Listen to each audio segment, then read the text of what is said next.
महाकुंभ से हर बार जब भी कुंभ का आयोजन होता है, हर बार कुंभ से कोई ना कोई संदेश जाता है जो पूरी दुनिया को जाता है।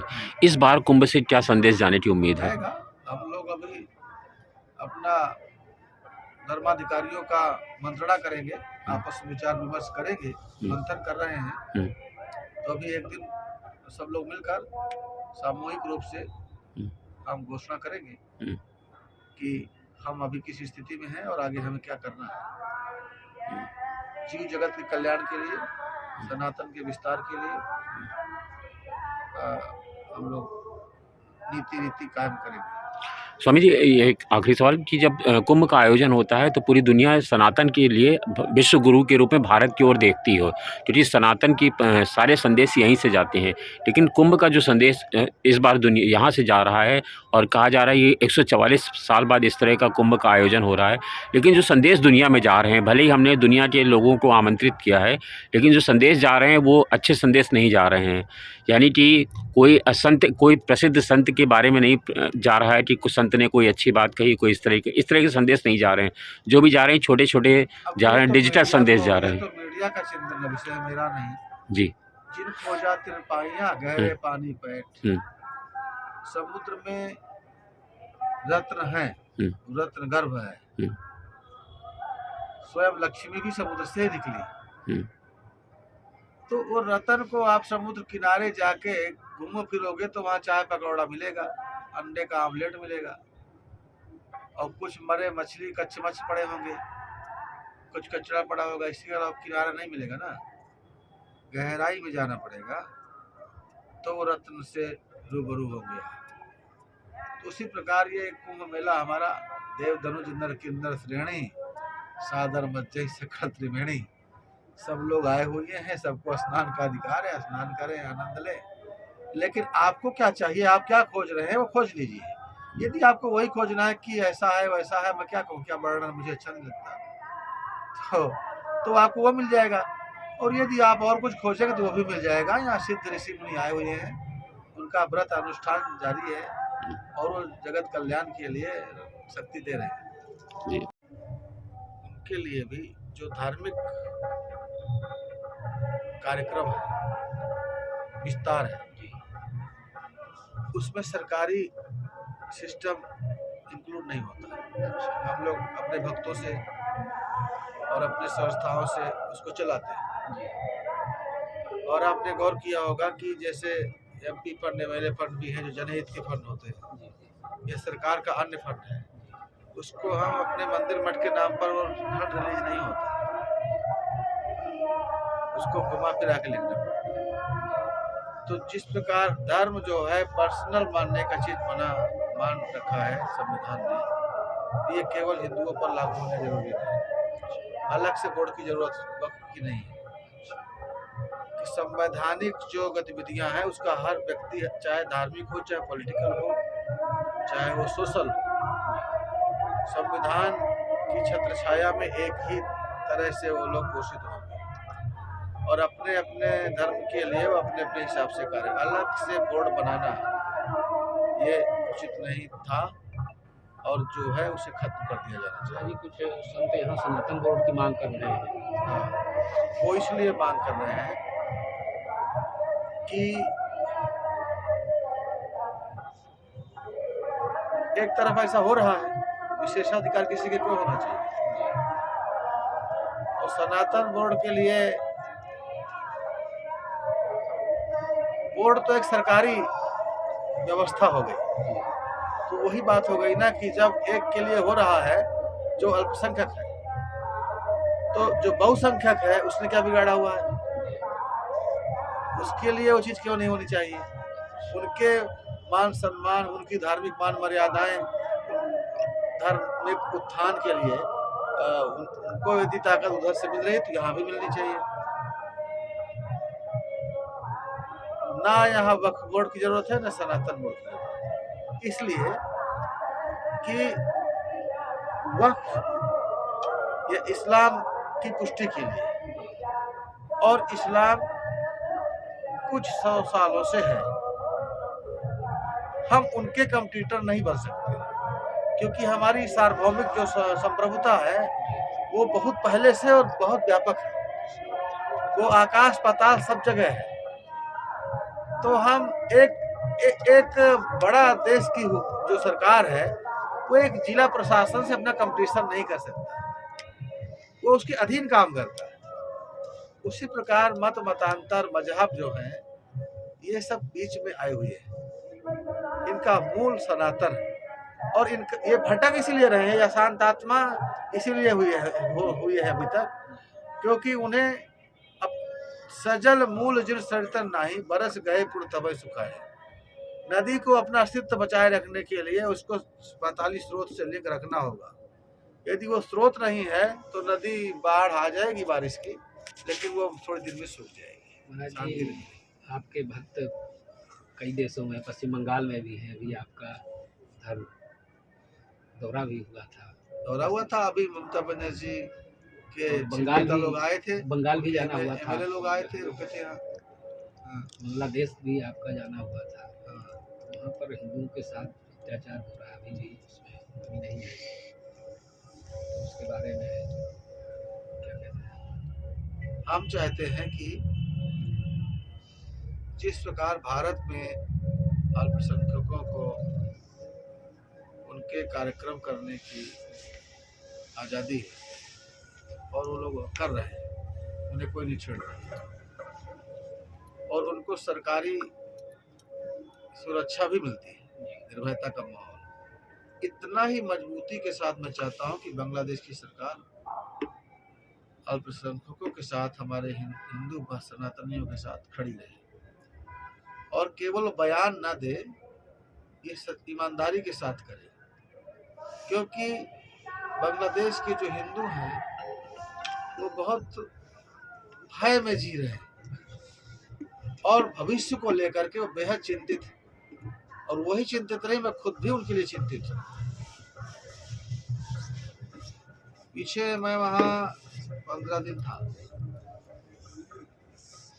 और मुझे अच्छा लगा कि वहाँ के सब ने, मुसलमान भी शामिल थे और जुडिशियल लोग भी शामिल थे, प्रशासनिक तो रहते ही हैं, सबने स्वागत किया। और जो वहाँ पर 8-9% के बीच में हिंदू हैं, वो पूरा इलाके से एकत्रित हो जाते जहाँ मैं जाता था। कुमुला एक त्रिपुरा का, पुराना त्रिपुरा का जगह है, जो वर्तमान में वो बांग्लादेश में, और मुझे लगता है कि अगरतला से वो 60-70 किलोमीटर दूर होगा, इतना है। और त्रिपुरा महाराजा का बनाया हुआ वहाँ मंदिर है, तो बहुत सिद्ध मंदिर है। वहाँ के लोगों ने बहुत सत्कार किया, लेकिन वहाँ का आसपास का जो माहौल था वो लोगों ने कब्जा कर रखा है। हाँ, मुसलमानों ने कब्जा कर रखा है, जगह कम होती जा रही है। वो बात मैंने वहाँ के प्रधानमंत्री से उस समय कहा भी था, कुछ रिलीफ भी हुई थी। हमारे धर्मस्थलों को वहाँ आज़ादी रहे, वहाँ कोई नज़र ना उठाए, और यदि नज़र उठाता है तो जिस तरह हम और हमारा संविधान भारत में किसी भी अल्पसंख्यक के प्रति यदि कोई दुर्व्यवहार होता है तो सामाजिक तौर पर भी हम न्याय अन्याय के हिसाब से साथ देते हैं, और हमारी सरकार भी प्राथमिकता से उनको संरक्षण देती है।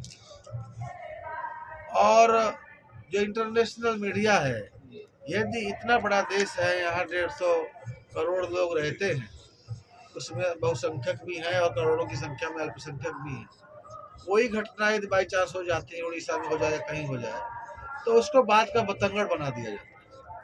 तो मैं उस इंटरनेशनल मीडिया बिरादरी से भी चाहूँगा कि वो वही नज़रिया वो बांग्लादेश के अल्पसंख्यकों के लिए भी रखें, और उनके साथ जो जुल्म हो रहे हैं, अन्याय हो रहे हैं, उसको वो दबाव बनाए विश्व बिरादरी पर, ताकि वहाँ की सरकार पर दबाव बढ़े।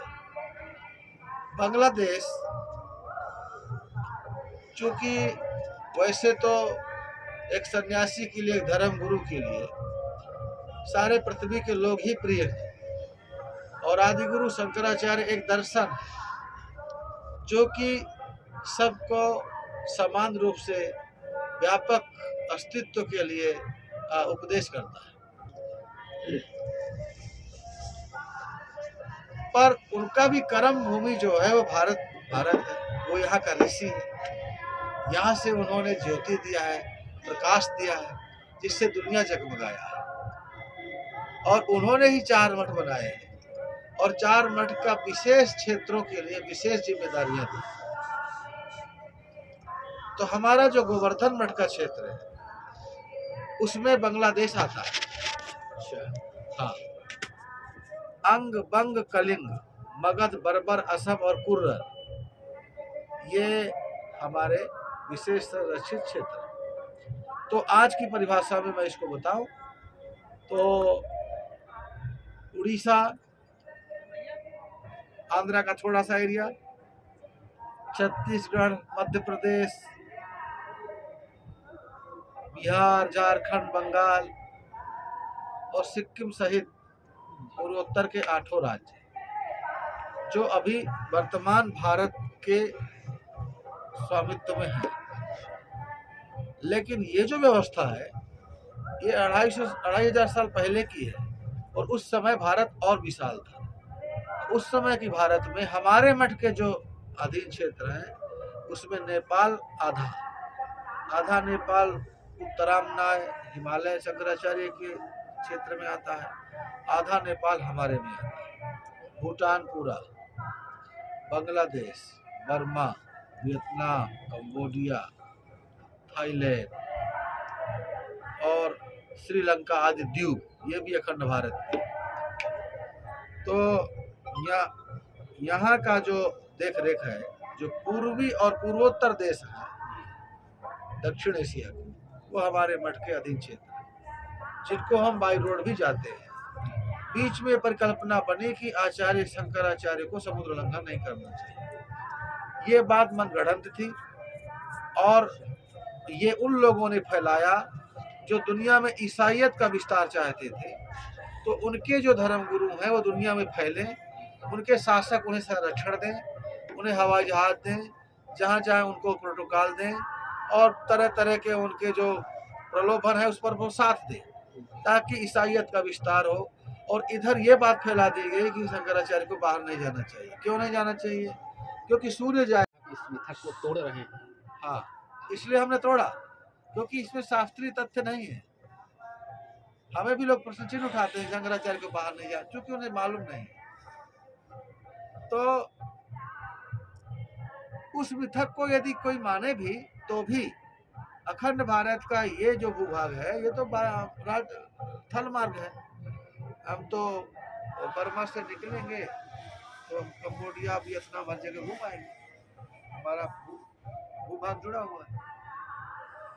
तो बांग्लादेश में जब मैं गया तो मुझे नहीं लगा कि मैं पहली बार आया हूँ और ये भी नहीं लगा कि ये शंकराचार्य के सानिध्य से दूर है। लेकिन उन लोगों ने बताया कि 135 साल के बाद कोई शंकराचार्य आया। इसका अर्थ ये हुआ कि जब भारत के अंदर था बांग्लादेश, तब भी गतिविधियां वहाँ ना के बराबर थी। मैं अपने उन अनुयायियों पर गर्व करता हूँ कि वो अपने मठ को याद रखे हुए हैं, अपने आचार्य को याद रखे हुए हैं और उनके लिए वो सड़कों पर वहाँ खड़े हैं जहाँ उनके खतरा भी है, आगे पीछे लोग नोटिस करते हैं। तो 135 साल बाद कोई शंकराचार्य वहाँ आया। मैं उन्हें वादा करके आया हूँ कि हम आते रहेंगे और उनको उत्साह बढ़ाएंगे, धार्मिक मार्गदर्शन करेंगे। कुछ इसी प्रकार की स्थितियाँ पूर्वोत्तर के राज्यों में भी लगभग इसी प्रकार की बिल्कुल। जब धार्मिक विद्रोह हुआ, धार्मिक वितंडावाद जब हुआ या कहीं अलगाववाद हुआ, धार्मिक अलगाववाद जहाँ जहाँ हुआ वहाँ संवैधानिक अलगाव उसका अगला स्टेप होता है। कश्मीर में इस्लाम का बवंडर मचा और ये मानने लगे कि कश्मीर जो है इस्लाम का है। कश्यप ऋषि की भूमि को वो इस्लाम की जागीर मानने लगे। और उसका दूसरा चरण ये हुआ कि हमारे आर्मी अफसरों की हत्याएं होने लगी। अलगाववाद इतना बढ़ा कि उन्होंने अपनी अपनी दुकानें खोल ली ऑफिस चलाने लगे। क्यों हुआ? क्योंकि मजहबी अलगाव।